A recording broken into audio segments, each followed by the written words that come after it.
పరిస్థితి ఏంటి? తెలంగాణకి ఎటువంటి నిధులు కేటాయించలేదు. పూర్తిగా భారతీయ జనతా పార్టీ రాజకీయ కోణంలోనే భారతదేశాన్ని పరిపాలించింది తప్పితే ఫెడరల్ స్ఫూర్తి ఎక్కడా లేదు.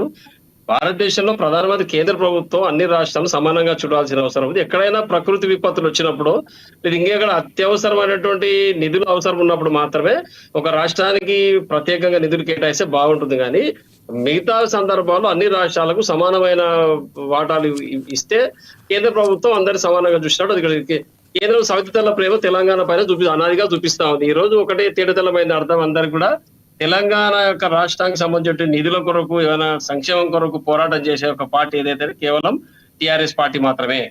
కేసీఆర్ గారి నాయకత్వంలో ఈ పార్టీకి ఉద్యమం ఉధృతం అయిపోతుండే మొత్తం రాష్ట్రం అంతా గగ్గోలు పెట్టి కేంద్రం తలొచ్చి మెడలు వచ్చి బడ్జెట్ తీసుకొచ్చే ప్రయత్నం చేస్తుంది. ఇవాళ రేవంత్ రెడ్డి గారు మరి ఎక్కడ తన కూర్చిపోతుందో అని చెప్పేసి కేంద్రంతోన సైద్ధాంతిక విభేదాలు ఉన్నప్పటికీ పార్టీ వేరైనప్పటికీ కూడా మరి బడేబాయ్ చోటేబాయిగా ఇన్ని రోజు చాలా మంది కావడం జరిగింది. మరి ఎందుకు తీసుకురాలేకపోయాడు బడ్జెట్ తెలంగాణ రాష్ట్రానికి?